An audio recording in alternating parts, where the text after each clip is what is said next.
much going on today. Oh my goodness, where do you begin? I know. Let's start in the top right. That's my favorite. Look at this. We want have some of that. a little bit of everything. We've had tornadoes in Oklahoma today, in southeast Oklahoma. Started out nice and warm this morning. Now it's just cold, and we've got snow as well. That part of the screen that you're seeing right there, that's Marty Logan. Marty, tell us what's going on up there. Give us your exact location. I think I see snow in your shot. Yeah, this is a nice site up here. It's moisture. I'm in the Panhandle, Beaver County, and I'm in the big metropolis of Valco, Oklahoma, where it is 34 degrees with a light to moderate snowfall. Started at 3 a.m. this morning from my house. It was 68. We had a severe thunderstorm in Harper County moving up towards Laverne at 3:30 this morning, and then we went down to Oklahoma City and back out here to cover the snow. And then Tom had the tornado down there in southern Oklahoma. So what a day in Oklahoma. Back to you, Cassie. Absolutely, absolutely. And again, we get tornadoes at any time of the year. It is November, and they still happen. And of course, we also get some snow this time of the year as well. So a little bit of everything for everyone. Tornado watch in eastern Oklahoma still goes until 8 o'clock. You can see where those tornado warnings currently are. We have one right around Fort Smith, and we also have one that's now east and just northeast around Durant. That's actually been extended just in parts of northern McCurtain County. So storm trackers are also down there. So we've got trackers spread out all over the place, but you can see most of the activity now in eastern Oklahoma. That's where that severe threat is just going to stay. So Val and McCaster, they're west of Atoka, and they're watching these showers and storms move towards them, and eventually that will put an end to everything down there. But across the state, we have still a whole lot more going on, and to the north, we still have some showers. Not seeing anything as far as lightning is concerned, so everything is pretty light to moderate, but quickly racing to the north and east, around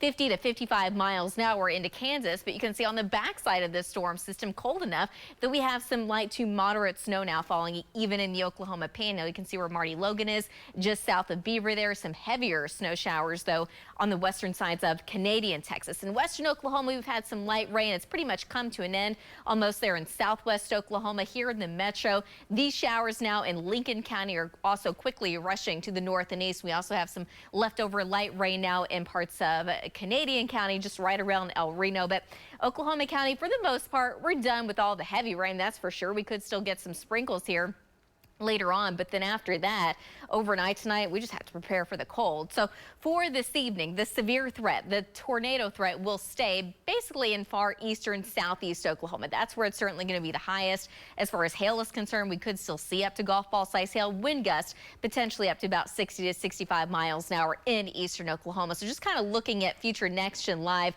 eventually over the next couple of hours, even these storms will pretty much come to an end. These snow showers will continue to wrap around on the backside, potentially moving into parts of northwest Oklahoma, while Oklahoma City, the entire metro, is going to be dry.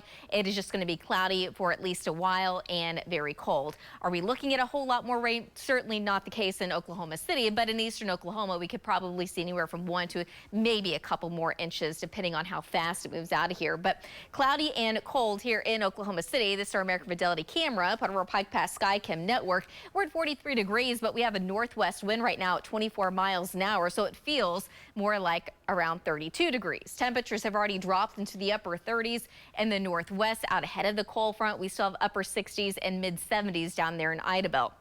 So behind it, it is a northwest wind between about 15 to as much as around 35 miles an hour. And then out ahead of the front, it's a south wind between 15 to 30. The wind chill, it feels more like the low to mid 30s in central Oklahoma, but it feels already like the upper 20s in parts of the northwest. Again, keeping that northwest wind going for really over the next several hours, but tomorrow looks a lot better. So for this evening, 100% chance of rain and storms in far eastern Oklahoma, but overnight tonight, the rain and snow mix in the north will eventually come to an end. How much snow are we looking at? Well, it's not going to be a whole lot in the north and west, and it's certainly going to melt pretty quickly, but maybe around Beaver County up to around an inch by the time it's all said and done. Temperatures pretty much holding steady in the mid 30s overnight tonight, but dropping to the upper 20s and low 30s in the northwest.